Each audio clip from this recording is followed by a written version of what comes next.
What up, dude? Get that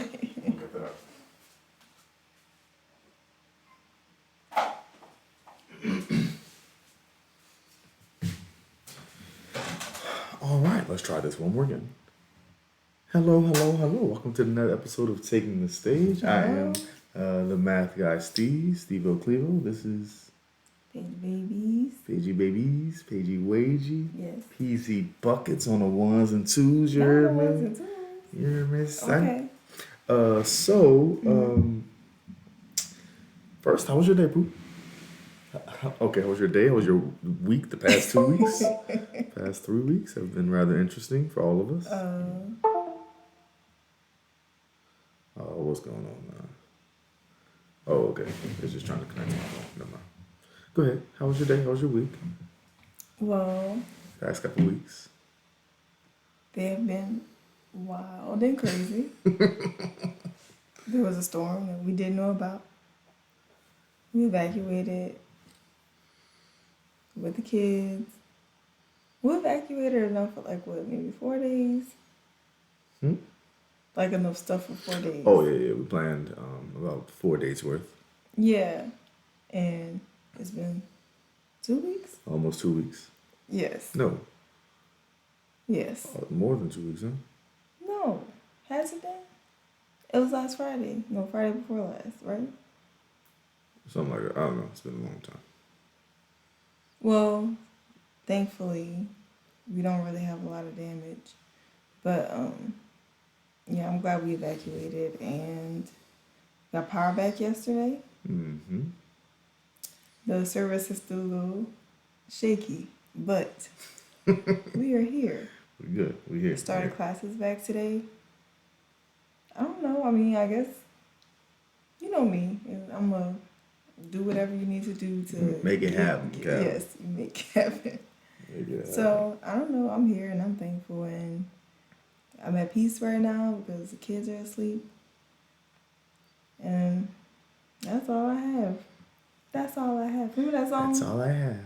Oh, that was cringe. Nikki said that at the end of the verse. No, it wasn't Nikki. It was some Wayne song. Anyway, yeah. Today, past few weeks have been a little bit wild, but that's okay. This place due to Hurricane Ida. Mm-hmm. But we still ticking. Mm-hmm. I think that's how they say it. That's how old people say it. I'm not saying by that you mean like Golden Girls, and yes. Golden Girls, Paige, other people of that age range. I know you lying down. Lying down and I ain't getting up. Okay, tough crowd. So speaking of wild, today's episode, we're going to talk about. Goodness. What is it? It's going to be part 1 of 3 of the wildest birthing story in the history of birds. Wait, you didn't tell me we were starting this today? Yeah, I didn't tell you on purpose. So, I would have looked a lot better. No, you're fine, bro. You're fine. You got the light shining, so you good. You see what I did. You see what I did. You see what I did. First question I have is, what's motherhood to you? What's motherhood mean to you? So first, okay, sorry. Preface. This episode is going to be the prelim to the actual day of his birth. Episode 2 will be the actual day of his birth, and then episode 3 will be kind of the aftermath. Okay, and it makes sense that it would be a 3-parter. Wow. Okay. Anywho. Okay, so what is motherhood to you, Poopy? To me, motherhood is being a nurturer, being very confident, because you definitely need to be stern in the things that you do, because the children you raise, however they came about, absorb so much from you, so you don't really have a lot of room to flip-flop back and forth on things. Can you at least sample? Really? But you have to be very sure of yourself, because you have little people or big people or whomever, looking to you for guidance. So Gotcha. Yeah, I think that fatherhood is a similar thing. Not necessarily, well, nurture, but nurture in a different manner, different. You have a different take on it, right? Because your nurturing is in, providing, but also having stability and having a structure for them to look forward to. You say all the time that I'm a creature of habit. I need, I need my nap in the middle of the day, and I wake up earliest, and the last one is sleep. Um, okay, bedtime is this time, so y'all need to go to bed. They need to go to bed at a certain time, or try to get into bed at a certain time. We have dinner right before. We try to have dinner as a family. Just everything is just consistent. I think just to help with their. I think that's to help them in the long run to have these structures in place that we know they can depend on, and so I think that's the nurturing part of it. Kind of just, I mean, even though I'm an emotional and softy, as they say, but I as you just said, I'm even more stern at times. You are. And okay, it's time to go to bed. Go to bed. And we're gonna keep doing this until you go to bed. That type of thing. So. But yeah, motherhood and fatherhood are interesting things, and we were already before even third. We were already parents, but even before Mel, I think we were parents for the longest of times. Oh, Not we just are the parents of our friend I'm group. about to say not just to our nieces and nephews, but we've been Papa Steve and my mom Paige for a very long time, as far as I can remember. So. In saying that, why are you looking over here at the docket? Hold up, stop over here peeking, fam. Scoot it over a little bit. Hold on. So, in knowing that, how was your relation? Okay, growing up, how was your relationship with your mom? I mean, we didn't really have like fairy tale mother daughter relationship. I don't really think we have it now. What's fairy tale mother daughter relationship? What's that? Like like on the movies. No, because I usually don't watch those movies. I like that mother and daughter kind of close, and you get to you can talk to them about anything and stuff like that. She's not really like a super emotional person. I mean, I wouldn't really say I am either, but I'm very open with my ideas and how I feel, and learning not to suppress it. I feel like our generation, we've done a lot of self-reflection and work on the things, healing things of the past and stuff like that. But she's of an older generation, so I kind of get it. But growing up, I didn't really understand why she was the way she was. I'm guessing. What about your grandmother? Same. I'll Except admit. she was just very loud about it. But yeah, I don't know. My grandmother, she was just fearless with everything. Yes. And she was one of those people where it's I guess maybe that's where I get it from. If you got a problem with it, then come and see me. Yeah. That's Try you. Please don't try me. That's ooh. Yeah, no. So I had a similar relationship with my dad. And both of those characters in this long story play a huge part. Oh, do they? Do they ever? But I had a similar relationship with my dad. It was it wasn't the fairy tale dad son. It started off actually that way, growing up, but eventually, after my grandfather passed, it kind of, changed, flipped on his head, where he was more of a, he was a different person. He's a different person. I'll say that. But and for the longest time, I faulted him for that. And so, we would bash heads all the time, and it became a strained relationship up until maybe 6 years ago, 7 years ago, maybe. But it's just interesting that both of them, my mother, me and her always had a close relationship, but my dad and your mom, play a huge part in this story. Mm-hmm. So, okay, what's your relationship with my parents? Okay, let's start with my dad. Pop's cool. Pop's cool. What about BLB? No. What's all that? I will say, well, with At first, both what's of you. BLB? Oh, Beast loves Belle. So Beast loves Belle, Belle we and went to Beast. see Beauty and the Beast. Beauty and the Beast reference. The live action, Live. It was not cool. the cartoon. It was cool. Yeah, it was good. But starting off, it was really good, and then like as we got more like serious, of course we had our little the not so good time, the Daquisha and Paquisha time. Oh, here we go. But I mean, it turned around. It kind of our relationship. I was talking about my dad first. Oh, well.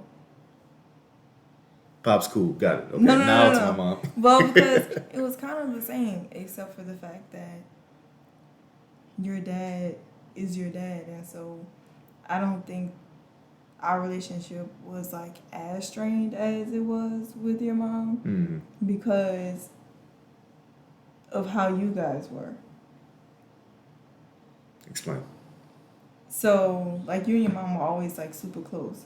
Right. So our relationship gotcha. kind of went how a normal girlfriend mom relationship would go. Gotcha. When the son is really close to the mom. I mean, it's written all over. Right. That is storybook. Right. Fairy tale type. Yes, Come that's on now. straight from a movie. But I do think, like, with your dad, we kind of would butt heads. I mean, I think sometimes we do now, but we have a closer relationship and a better understanding of one another. Mm-hmm. And we both done a lot of, like, growing and maturing and made changes to where now if like we have conflicting opinions it's fine. Right. Whereas all those years ago it's kind of like if there was a conflicting opinion then it was like she's been difficult or she's too brash or whatever or aggressive or like you know the normal terms people use when they want you to just like sit down, shut up, and that's it. Right. Smile and be quiet. Yeah, no, and I think I would agree with that's how your relationships are with my parents. Yeah, now we're like really close. Yeah, all of us are. All of us are really I know close. everybody thinks that we're like the 12 collective is like scary close. But I think that's a good thing. Yeah, and also people don't see all of the hard work and hard nights and the sit at the big tables that that we had. The sit at the big table means literally they have a big table that we never use except when there's a big issue or we have a huge dinner or we invite even other people to come. Okay, well, and I have a close relationship with your mom. I mean, we've butt heads every once in a while, but it's like few and far between. We've been pretty close, even though she was like, "Who is this boy you bringing over here with a beard?" That was 13 years ago. I was a teenager. Right, but I've always had a close relationship with your mom. I remember that dinner that she came to. Where were we at? Cheesecake. I believe so. Yeah, and the Juan first was one? there. Yeah. The one? Yeah. No. Not my brother one. No, Jose was there. Yes, Jose was there. Jose was there. Shane was there. Moms and pops. Your mom. So yeah. What else I got on the docket? Hold on, give me a second. Bear with me. Okay. What about So yeah, so I asked about your grandmother. What about grandpa? Mine? Yeah, your relationship with your grandfather. Oh, it was. Well, when I was a teenager, I just did not like those years because you're trying to like really find yourself and find your voice, but I have very old school. Like I had an old school mom, old school grandparents, and so it was really like hard to ever like say anything. Well, and And not he to was mention that very y'all strict. are some of the youngest of your We were like the youngest set of grandkids. right. So it was really like you don't get a say at all. But I had to watch all the kids. Like, it didn't make sense. Well, which is crazy because when I met your grandparents, I mean, how you spoke of them was so different from how I, I guess visualized or envisioned them. Um, but that's because, again, like you said, you grew up with them. Whereas I just know them as, you talking about grandma who always asking me if I'm coming over? I'm a favorite grandchild? That's how it always is. Have you ever seen those memes where it's like, my mom when company is over, but my mom in reality? Oh, yeah. Like, that's how it is. But I was over there all the time. Southern charm for you.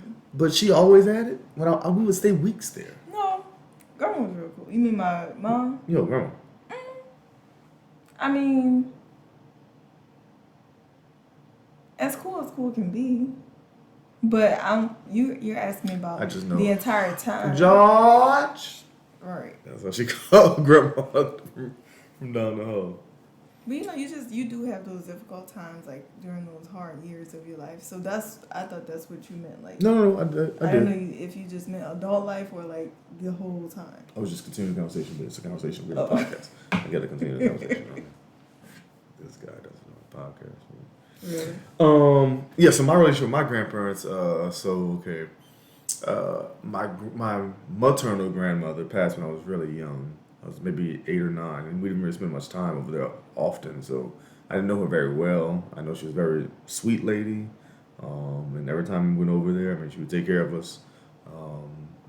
And then my paternal grandfather passed when I was 11 years old. I knew him pretty well, but mainly through stories, I guess, of hearing about him. It wasn't really like, I wasn't old enough to remember all the stuff. I remember him preaching as the pastor.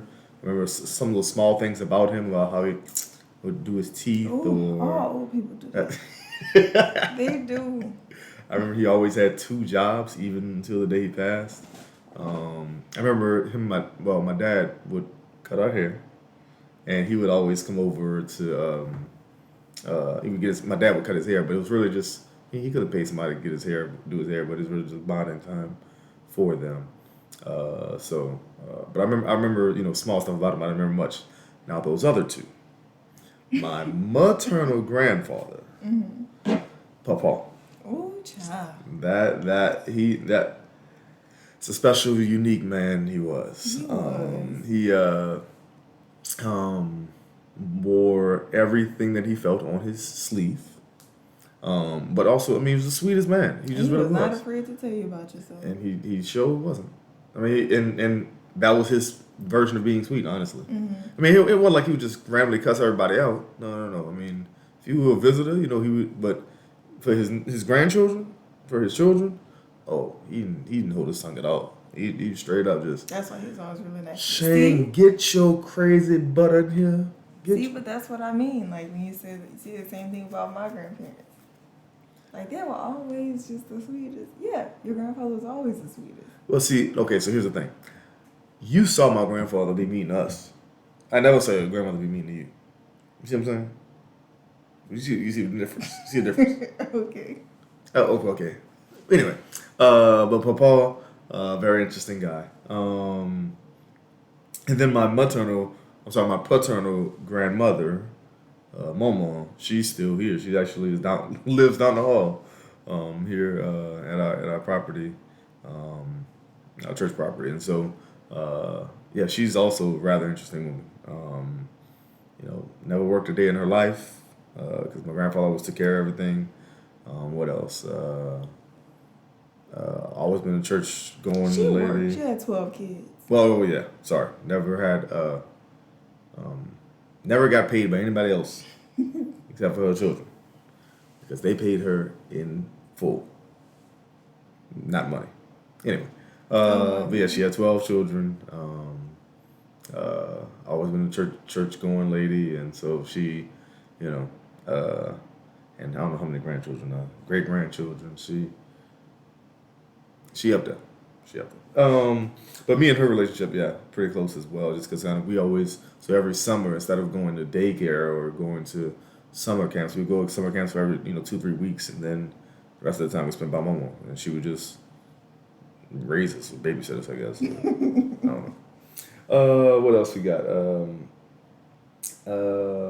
So in having all of that background, now we're going to build to okay, well, so these three parts about Steve's or Junior or Third's birthing story. But before we get to that, what about Melody's birthing story? Give an abbreviated version. I think we've given a sort of version beforehand on this potty here. Yeah, we have. But let's give an abbreviated version of how that went. The pregnancy or the birth? The birthing story. Okay, well, I was all prepared to go to work one day, and I didn't. Okay. I got to my doctor's appointment, and towards the end, they check you. They check, like, they hook you up to a little monitor where they check the heart rate and, like, your contractions and stuff. And I was just playing a game on my phone, and the nurse came in, and she was like, well, can you feel that? And I was like, feel what? I just thought I just had to sit here and take this test for an hour and then head to work. And she was like, you're contracting? And I was like, She was like, I think we're going to just go ahead and induce you. And, like, I just was not prepared at all. I was, like, really devastated, I think, because it was so shocking. Mm-hmm. And, I had the option to go home, but they said they would feel more comfortable if they were just able to take her then. So I, of course, agreed, because at that point, I was just like, I would prefer for her to be here, where I can see her, like, try to keep her safe, rather than, like, have something go wrong, like, overnight or something like that, and I just don't know. Mm-hmm. And so I ended up being induced, and I had her the next day. Yeah. It was that Friday. It was Friday, and then she was birthed Saturday, like right after service. Actually, we didn't like right afternoon prayer. Oh, right afternoon prayer. Yeah, we didn't see the sermon. Yeah. 12:58. I want to say. 57. It ends with a 7. I know. Oh. No. It's 58 on the pillow. So 12:58. Yeah. It was not ideal. It was not the exact way we planned it. Or not how we thought it would be. It was our first child. It took me a long time. It was scary. To make peace with that. It was weird for us, and so in knowing that part, what did we expect this time? This time, what I expected was to be a little more, like, I guess, natural and holistic the entire time. Mm-hmm. Which I was. I did all the precautions. I know we signed up to be patients at the birth center, but I remember waiting until my 20-week scan so I can get, like, the full anatomy scan and make sure everything checked out and everything was good before I switched over. And so when we got those results back, I think I switched over at, like, week 26 or something like that. And so I was going. What did we? All of that's on the docket. What did we expect this time? So I just expected, like, something a little more, like, natural. Initially, what I wanted was a home birth. Yes. But it's just a whole bunch of stuff. You have to go through insurance to get it. Mm-hmm. And make sure all this stuff is covered and all of these things are set up. It's just a whole bunch of precautions to facilitate it. So I was like, okay, well, the happy medium between, like, the hospital and a home birth would be the birthing center. Mm-hmm. And so everything seemed fine. And at the so first, the birthing center that we were going to was in Baton Rouge, which is literally down the street from my parents' house. So it just happened to be. And still on the same campus as the hospital. Exactly. So we were like, okay, this is a win-win. Right. It seemed ideal. So that's what I was gonna say. We were doing it. Well, that's on the docket. We're doing it differently. As you said, we wanted the birthing center, and so how do we prepare for this different style of trying to have a baby versus you yawning on the potty I'm again? sorry. I'm Goodness. sorry. Etiquette. Put an emoji on my head. Ignore this part for a second. Sorry. So how do we plan on doing it differently? What precautions do we take? What different measures do we? Because it's not the same. Like you don't prepare for a birth at the hospital like you do at the birthing center. So what things do we do? So I know we take classes, different classes than we did for the. Yeah, they require you to take classes, especially if you've never had a natural birth before, which we barely made it through those classes. Well, and then so what? How is a natural birth different? From what with male, I was induced, so they put you on what's called Pitocin, that like it induces labor, so it speeds up the contraction process by like what feels like a million. So in a natural birth, you're slowly contracting, they're slowly getting more and more intense, whereas with Pitocin, you like feel them immediately, basically. And then I got an epidural I really forget, like, that whole thing was just a blur. I ended up getting an epidural like sometime before she was born, and remember being so scared because I had never even had to stay in a hospital before. Like I had never been admitted to a hospital before. I never had any major procedures other than like my yearly checkup. Like I just never had to go to a hospital, and it was just so weird being in there. Like they put you on the fluid and you have the oxygen, and then like they give you the epidural like in your back. You got the contractions. The whole thing is just like not pretty. And then they even have you have a button that you can press to. Yeah, you have a button to press like if you start to feel like the epidural numbs you from like the waist down. So if you start to feel anything, they tell you to press it so that the machine can administer more medication. But I was so scared. I was like, I do not want to end up on drugs because I have seen the movies. So I never pressed that button. That's why I think I can still feel. For sure. That's why I think I can still feel it, like when Mel was coming out and stuff. But that's why I was like, you remember I thought the people that they were lying. Stephen, are they lying to me? You can see it? I won't see it. Get a mirror. I made them roll the mirror in so I could see, because I was like, there's no way y'all keep saying that her head is right here and she's not here yet. And then the other nurse was like shoving the oxygen in my face. I was like about to knock her out because I was like, girl. She's like, this is to help you breathe. I'm like, no, you are affecting my breathing. Like, leave me alone. And so this time. But this time, yes.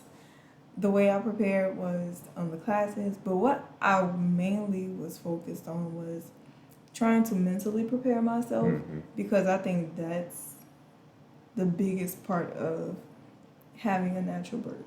Is just your mental capacity to just make it to like the next like second even.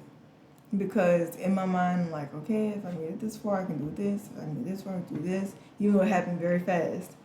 I was thinking that's what I would be experiencing, So I remember watching one video and they were like, the major contractions only last like a max of like 2 minutes. And I was like, okay, you can do anything for 2 minutes. Yeah. I remember like, telling me that. Don't be defeated by that. Like, if you can, in your mind, like, think of like 2 minutes, like, as long as you can get past that, you will be fine. And then another thing that I always kept was, you won't be going through this tomorrow. So it's just that, I don't know, something about me is just, if I can, I always like kind of break things down smaller and smaller and smaller, like as small as I can get them. And then that's how I'm able to like, fulfill like certain duties and tasks and like different roles. And that's what I did to prepare myself. Well, and the good thing about uh, us choosing to have this natural birth, this or having it at the birthing center, was that we had someone to look to that had just done it. Oh yeah, one of our friends had just given birth at the birthing center like a few months before third was born. So that was a push. She was just like, I guess, giving us a lot of insight to the experience, and it was just good to have someone who has done it that way kind of guide you along the way. Mm-hmm. So Okay, and then next thing I have is did you? Okay, I know when all the time that we were together, you every time you thought about your child, your future child, you would say, "All I want is my little milk dog. chocolate milk dud." Did you always want a son? I never really thought about that. Really? When I tell you, I know I said this on the podcast before. When I thought of having kids, How old were they? like school age, and like not even like first, second, third grade, like school. Like go up the street, go up the street and catch the bus. Like in New Orleans, we didn't even have a bus system like that, but they were like old enough to like have extracurricular activities and things. You just skipped right past the not sleeping at night. Like, Right past the potty training. Right past the this is what you're supposed to eat every day. Right past the this is how you walk. when I tell you I was You in skip for, straight like, to but he could play football. right. I had the shock of my life when we took Mel home, and I was like, "What you mean? She gotta learn how to swallow." Wow. Oh wow. I tell you. Wow. I was like, you have to teach them how to. Well, I knew babies couldn't like lift their heads and stuff, and I knew about like tummy time and all that stuff. But I was like, she has to learn how to like pass gas. Gotta learn how to like roll over. You have to like. When we had to teach her how to hold a fork, I was like, man, you gotta teach babies everything. These are things, dumb. They don't know nothing, Dad. Wow. So you didn't envision necessarily, okay, well, this is my son. This is No, I was never that person who was like, I'm gonna have 2 boys, I'm gonna have a girl, and then a girl is gonna be born first, and then I'm gonna have the boy, and then I may have, like, I was just like, never like that. well, and back up because I didn't have this on the docket. So we before so leading up to this day, we also had a gender reveal, right? And I was in. Oh, I think we had a potty about it. Maybe. Yes. But I was insistent that we would have a girl. I just thought that's what You really God did. meant for us to have, was that I was going to be a girl dad, that type of thing. And I think part of it, now thinking back on it, part of it was that honestly I was just afraid of having a son because I knew there would be more responsibility on me as far as a dad and having to raise a son to be better than me and be and not I'm held accountable to that. I think that was a part of it, whereas if I had another daughter, it'd be more of like, okay, I'm just a great dad, that's all. Like, it's not I have to be a great dad of a son, I guess. I don't have to. You see what I'm saying? I guess. Yeah. It's just kind of okay. I can just be a great dad, but now it's more like, okay, you have a Well, son. I just think it's like also just how the father-son relationship was between you and Pops. Yeah, that's part of it. So I think that weighed heavily on you, like the entire time when we would always have discussions about what we thought the baby would be and stuff like that. I mean, you could, I could just see it all over your face all the time. So Mm-hmm. I also think that's what kind of made you a little weird about or hesitant to have a boy. Yeah, and but I always, I mean, me growing up, I always wanted to have a boy. I always wanted a son. You just always wanted kids. That's also true. That's also true, Paige. No denying that. I always wanted to teach mathematics at that. You know, dreams come true. Oh And that's my okay. goodness. Okay, so the days leading up. How did those days leading up to The general? No. Okay, skip past that. I'm talking about now to his birthing day. Right. The days leading up to that. How did you feel? I mean, did it feel weird that, or did, I mean, I don't think we knew that he was coming. We didn't. No, I had no idea he was coming. I felt fine. I was just focused on the execution of the baby shower. And so the entire time, that's what I was doing. Like, mainly that, Mel, and school. Like, those were my priorities. Right.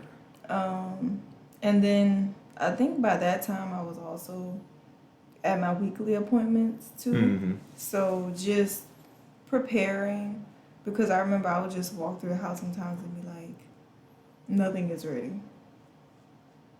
And just feeling like I wish I was in a better position to do a little more, because I know that we were both very busy. And you know me, I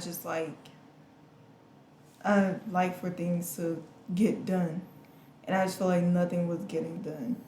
Yeah. At the time, I was working 4 different jobs, and Paige, couldn't actually, and Paige, of course, getting stuff with school still together, but also, I mean, Mel is a lot.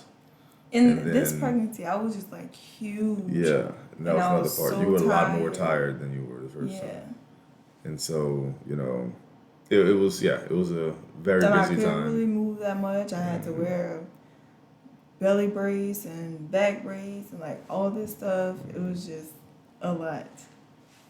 And so yeah, but in the days leading up to it, I mean, well, even we were so like, because that was supposed to be your last week at church, right? Because we were preparing. Okay, well, my mom. So instead of you coming to church, my mom would stay with you, or your mom would stay with you in Baton Rouge, or stay with you in Baton Rouge in case something happened.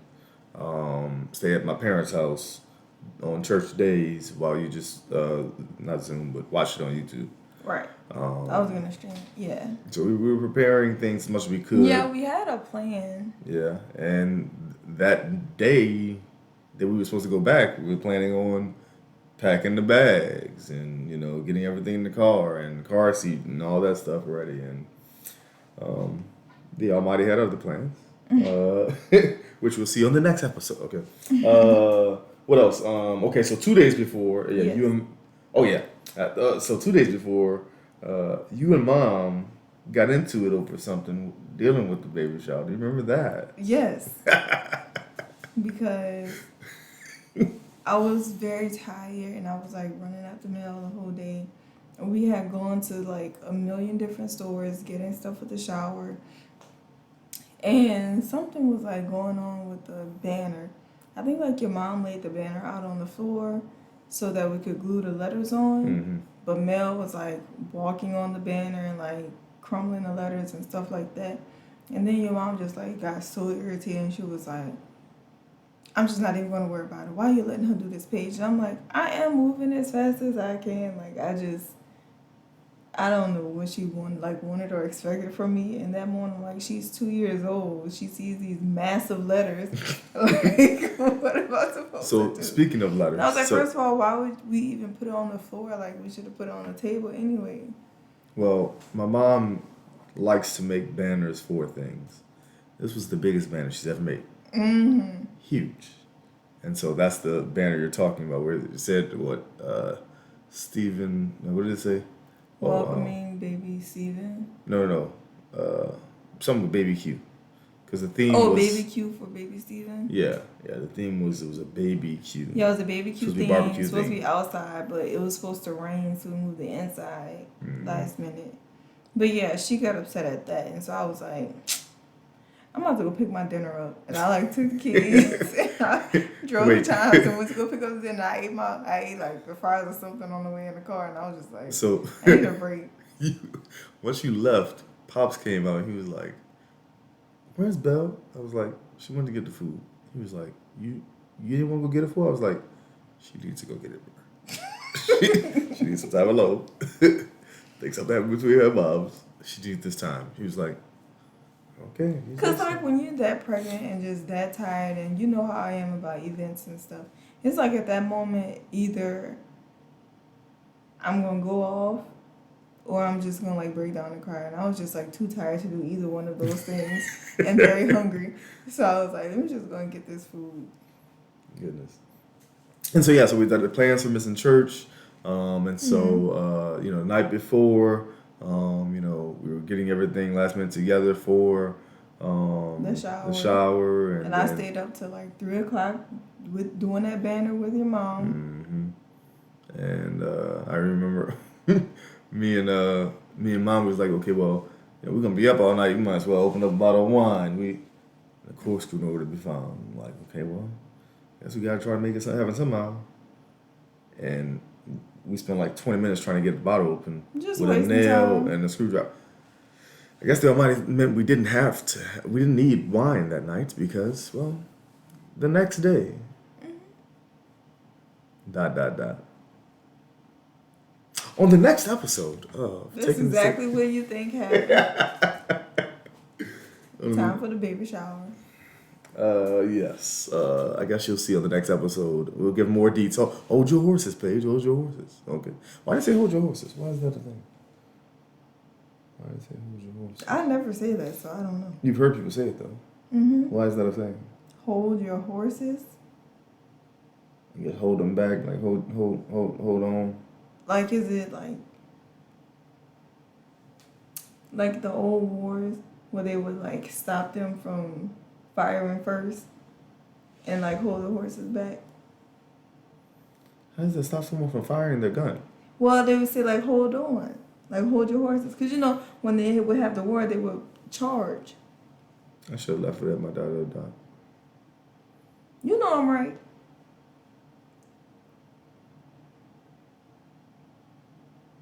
So why is it? I have no idea, but I'm not. I think I'm close. I'm onto something there. Alrighty then. Any last words, babe? We'll have the answer next time. How come you never asked me how my day was? I do sometimes. I haven't had to host in a very long time. You hosting after this 3-parter. Cool. All right, so thank you for taking the stage, and we'll see you on the next episode. And neither one of the kids cried. Yay! I know, right? We made it. We need to stay at 45. That hour, be pushing it. All right. All right. Have a good one.